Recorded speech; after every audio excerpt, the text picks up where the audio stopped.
কাশ্মীর নিয়ে আমির খসরু একসময় লিখেছিলেন, পৃথিবীতে যদি কোনো স্বর্গ থাকে তাহলে তা হলো এই। কিন্তু সেই স্বর্গ যেন এখন ভয়ঙ্কর, রক্তাক্ত।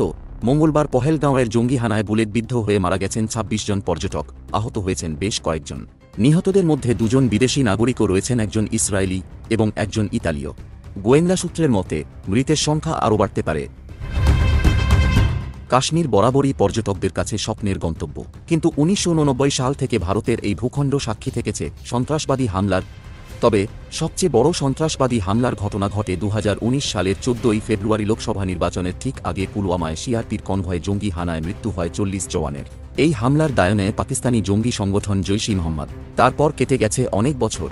২০১৯-এর অগস্টে ৩৭৭ অনুচ্ছেদ বাতিলের পর আস্তে আস্তে বদলাতে থাকে কাশ্মীরের সামগ্রিক পরিস্থিতি, স্বাভাবিক হতে শুরু করে ভূস্বর্গের জীবনযাপন। ছোট কিছু বিচ্ছিন্ন ঘটনা ছাড়া আপাতভাবে শান্ত কাশ্মীর ভুলতে বসেছিল জঙ্গি হামলার কথা। পর্যটন শিল্পায়ন আরও মজবুত হতে শুরু করেছিল কাশ্মীরে, আর তখনই ছন্দপতন। সূত্রের খবর, হামলাকারীরা সংখ্যায় ছিল ৫ জন। সবুজে ঘেরা বৈশরণ উপত্যকার প্রাকৃতিক সৌন্দর্য উপভোগ করতে পর্যটকেরা যখন ব্যস্ত, তখনই সশস্ত্র সন্ত্রাসবাদীরা পর্যটকদের জনে জনে নাম জিজ্ঞাসা করে এবং গুলি করে। এই নারকীয় ঘটনার সম্পূর্ণ দায় নিয়েছে লস্করি তৈবার সামনের সারির জঙ্গি সংগঠন দ্য রেজিস্ট্যান্স ফ্রন্ট। যদিও সূত্রের খবর অনুযায়ী পাক সেনাপ্রধান আসিফ মুনিরকেই এর মাস্টারমাইন্ড বলছেন অনেকে। তাঁরাই মনে করিয়ে দিচ্ছেন মুনিরের সাম্প্রতিক যুদ্ধজিগির। যদিও গোয়েন্দা সূত্র অনুযায়ী মঙ্গলবারের হামলার ঘটনার দায় টিআরএফ নিলেও লস্করের অন্যতম প্রধান সৈফুল্লাহকে সন্দেহের তালিকায় রাখা হয়েছে। কারা এই দ্য রেজিস্ট্যান্স ফ্রন্ট? আর কেই বা এই সৈফুল্লাহ? ২০১৯ সালে জম্মু ও কাশ্মীরের রাজনৈতিক অস্থির পরিস্থিতির আবহেই জন্ম হয়েছিল এই সন্ত্রাসী গোষ্ঠীর। পাক জঙ্গি গোষ্ঠী লস্কর-ই তয়বার ছায়া সংগঠন হিসাবে উঠে আসে টিআরএফ। অন্যদিকে মঙ্গলবারে পহেলগাঁওয়ের বৈশরণে হামলার মূল চক্রী সৈফুল্লাহ হল লস্করের অন্যতম প্রধান এবং ভারতের মোস্ট ওয়ান্টেড তালিকায় থাকা হাফিজিদের ঘনিষ্ঠ। জানা গিয়েছে পাক সেনায় যথেষ্ট প্রভাব ছিল সৈফুল্লাহর। কাজেই এই হামলায় যে পাক মদত পুরোপুরি আছে তাতে সন্দেহের কোনো কারণই নেই। কিন্তু কেন টার্গেট পর্যটকরা? বিশেষজ্ঞদের একাংশ বলছেন, ২০১৯-এর অগস্টে ৩৭০ অনুচ্ছেদ বাতিলের পর কাশ্মীরের আর্থসামাজিক পরিস্থিতি যেভাবে উজ্জ্বল হতে শুরু করেছিল বা কাশ্মীর ফেরত টুরিস্টরা যেভাবে বদলের ভূস্বর্গকে নিয়ে পজিটিভই ফিডব্যাক দিতে শুরু করেছিলেন, সেটাই গাত্রদাহের কারণ হয়ে উঠছিল পাকিস্তানে।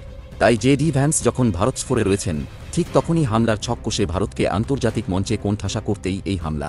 যদিও অনেকে আবার এও মনে করছেন যে আসন্ন অমরনাথ যাত্রা বন্ধ করা এবং জম্মু কাশ্মীরের অর্থনীতিতে ধাক্কা দেওয়াই হয়তো জঙ্গিদের আসল উদ্দেশ্য ছিল, তাই টার্গেট এবার শুধু পর্যটকরাই। এখন প্রশ্ন একটাই, পহেলগামে জঙ্গি হামলার পর এবার কি করবে কেন্দ্র? কোন পথে অ্যাকশন হবে? তবে কি পুলওয়ামার পর আবার সার্জিক্যাল স্ট্রাইকের পথে হাঁটবে ভারত?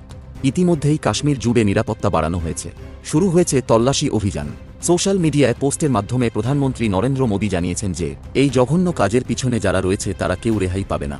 রাশিয়ার প্রেসিডেন্ট ভ্লাদিমির পুতিন জম্মু ও কাশ্মীরের পাহলগামে সংঘটিত ভয়াবহ জঙ্গি হামলার তীব্র নিন্দা জানিয়ে এই ঘটনাকে নৃশংস অপরাধ হিসেবে অভিহিত করেছেন। তিনি তার এক্স হ্যান্ডেলে একটি পোস্টের মাধ্যমে এই ভয়াবহ জঙ্গি হামলার জন্য ভারতের রাষ্ট্রপতি দ্রৌপদী মুর্মু এবং প্রধানমন্ত্রী নরেন্দ্র মোদীর কাছে গভীর সমবেদনা জানিয়েছেন এবং এই কঠিন সময় ভারতের পাশে থেকে সন্ত্রাসবাদের বিরুদ্ধে লড়াইয়ে ভারতকে সব রকমভাবে সাহায্য করার প্রতিশ্রুতি দিয়েছেন। ইসরায়েলের ভারতীয় দূতাবাসের মুখপাত্র গাইনির এবং আর্জেন্টিনার ভারতীয় রাষ্ট্রদূত মারিয়ানো কাউসিনো এই হামলার নিন্দা করেছেন। নীর বলেন, ইসরায়েল ভারতের সঙ্গে সন্ত্রাসবাদের বিরুদ্ধে একত্রিত। কাউসিনো এই হামলাকে জঘন্য বলে নিন্দা করেছেন। ঘটনার পর থেকে সামাজিক মাধ্যমে আরও একটি সার্জিক্যাল স্ট্রাইকের দাবি তুলেছেন নেটিজেনরা। এখন দেখার কোথাকার জল কোথায় গড়ায়।